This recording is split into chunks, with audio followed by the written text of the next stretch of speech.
Hello दोस्तों, स्वागत है आपका पीयूष एक्सप्लेन चैनल पर। लायर गेम में अब तक हमने देखा कि अकियामा ने योकोया की चाल को उसी के खिलाफ इस्तेमाल करके उसे हराने की कोशिश की थी, लेकिन अकियामा को अंदाजा भी नहीं था कि योकोया उससे एक कदम आगे की सोच चुका है। योकोया अकियामा और बाकी लोगों को देखकर कहता है, मुझे पहले से पता था कि तुम लोग बेवकूफ हो। तभी ऑफिशियल्स खिलाड़ियों की फाइनल रकम सामने आती है। सबसे पहले डे टीम और फिर नाइट टीम की रकम सामने आती है, लेकिन सभी चौंक जाते हैं क्योंकि योकोया के पास 100 मिलियन येन से भी ज्यादा पैसा बचा हुआ था। शिबायामा बताता है कि तीसरे दिन योकोया ने बाकी इंस्पेक्शंस और सीक्रेट ऑपरेशंस खुद करने का फैसला किया था।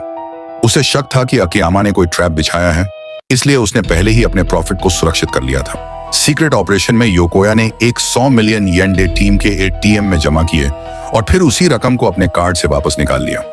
इस प्रोसेस के बाद वह पैसा डे टीम के एटीएम का माना गया और योकोया उसे अपने कब्जे में ले सका। यही वजह थी कि पूरे गेम में बाकी प्लेयर्स के मुकाबले सिर्फ योकोया ने वास्तव में पैसा कमाया था। लेकिन अब शिबायामा असली पॉइंट सामने रखता है। वह कहता है कि योकोया का असली ओपोनेंट डे टीम या नाइट टीम नहीं, बल्कि लायर गेम एजेंसी है।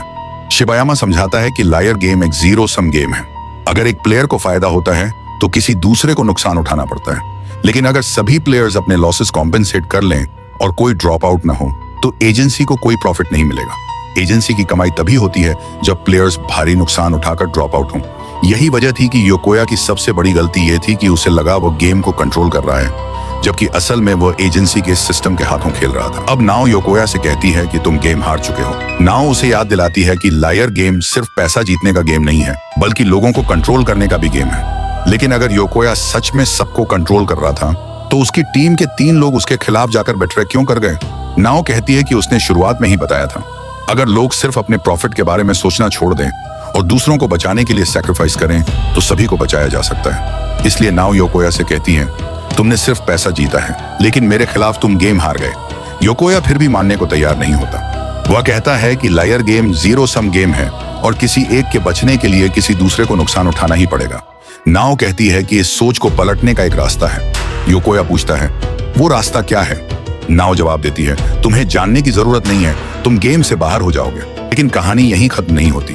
जाते जाते अकियामा नाओ से पूछता है कि जीरो सम गेम की कॉन्सेप्ट को उल्टा कैसे किया जा सकता है। नाओ ने योकोया की सबसे बड़ी कमजोरी पहचान ली थी, उसका प्राइड। योकोया हार स्वीकार नहीं कर सकता था, इसीलिए नाओ ने उसी प्राइड को बेट की तरह इस्तेमाल किया। उसे पता था कि योकोया दोबारा गेम में जरूर लौटेगा और तब अकियामा उसके खिलाफ खेलकर उसका पैसा हासिल कर सकता है। अकियामा यह सुनकर समझ जाता है कि नाओ ने इस बार उसे भी बचा लिया। अकियामा बताता है कि वह जानता था योकोया सीक्रेटली अपना पैसा बढ़ा रहा है, लेकिन अगर वह गलत समय पर मूव करता उसकी पूरी स्ट्रेटेजी एक्सपोज हो सकती थी।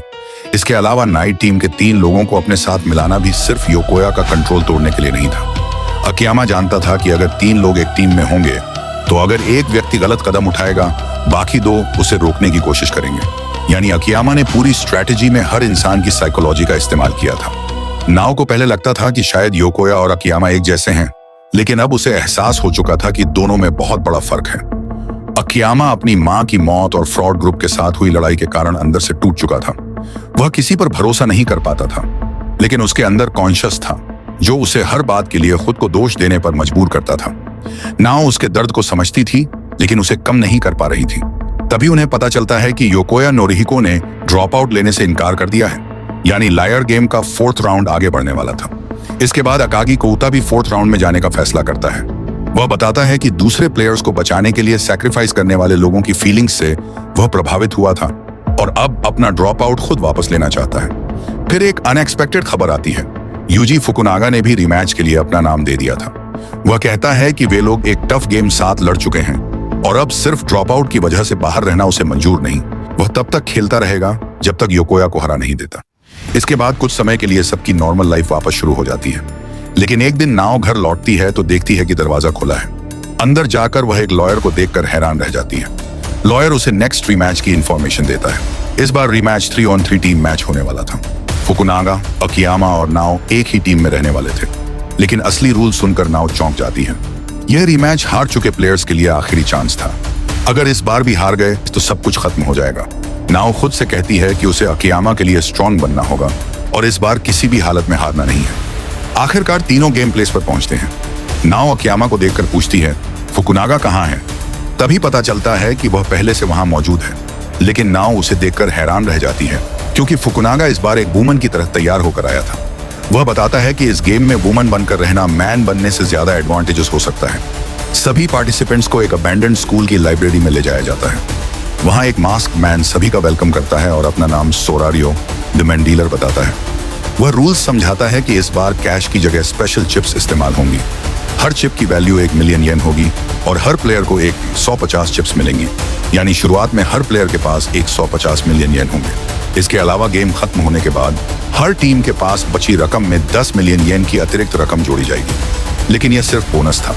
असल रीमैच एक 3-on-3 टीम बैटल था। हर टीम अपने 3 रिप्रेजेंटेटिव्स चुनेगी और ये तीनों बारी बारी से 3 अलग अलग गेम्स खेलेंगे। हर गेम एक अलग रूम में होगा जहां अंदर की आवाज बाहर माइक्रोफोन से सुनी जा सकेगी, लेकिन प्लेयर बाहर की कोई आवाज नहीं सुन पाएगा और लाइब्रेरी भी दिखाई नहीं देगी। हर गेम से पहले टीम के प्लेयर्स को आपस बात करने के लिए सिर्फ 3 मिनट मिलेंगे। 3 गेम्स में से जो टीम 2 गेम्स जीत जाएगी वही विनर होगी और 4th राउंड में आगे बढ़ेगी। अगर कोई टीम पहले 2 गेम्स जीत जाती है तो तीसरा गेम नहीं होगा। हारने वाली टीम की हालत और खराब होने वाली थी। फुकुनागा पर पहले से 20 मिलियन येन का डेट था, जबकि किकुची और कोसाका पर 10-10 मिलियन येन का डेट था। नाओ पर 40 मिलियन येन का डेट था, लेकिन अकियामा उसे भरोसा दिलाता है कि वह यह गेम जरूर जीतेगा और उसकी रक्षा करेगा। इसके बाद दोनों टीम्स को शुरुआती रकम दी जाती है, लेकिन एक इंपॉर्टेंट रूल बताया जाता है। यह पैसा किसी एक प्लेयर का नहीं बल्कि पूरी टीम का होगा। अगर एक प्लेयर 10 मिलियन येन जीतता है लेकिन बाकी 2 मिलकर 40 मिलियन येन हार जाते हैं तो पूरी टीम को 30 मिलियन येन का नुकसान होगा, यानी जीत और हार का असर तीनों प्लेयर्स पर बराबर पड़ेगा। अब दोनों टीम्स को अपने रिप्रेजेंटेटिव्स चुनने थे। हमारी टीम से फुकुनागा, अकियामा और नाओ चुने जाते हैं। दूसरी तरफ निशिदा, किकुची और कोसाका रिप्रेजेंटेटिव्स बनते हैं। अब दोनों टीम्स पूरी तरह तैयार थी। तभी मेन अनाउंसर पहले गेम का नाम अनाउंस करता है। 24 राउंड्स ऑफ रशियन रूलेट, यानी अकियामा, नाओ और फुकुनागा के इस खतरनाक 3-on-3 मुकाबले की शुरुआत ही एक बेहद खतरनाक गेम से होने वाली थी। तो दोस्तों, अब सवाल है, क्या अकियामा 24 राउंड्स ऑफ रशियन रूलेट को जीत पाएगा? यह जानने के लिए बने रहिए पीयूष एक्सप्लेन के साथ। वीडियो पसंद आई हो तो लाइक, शेयर और चैनल को सब्सक्राइब जरूर करें। मिलते हैं अगले एपिसोड में।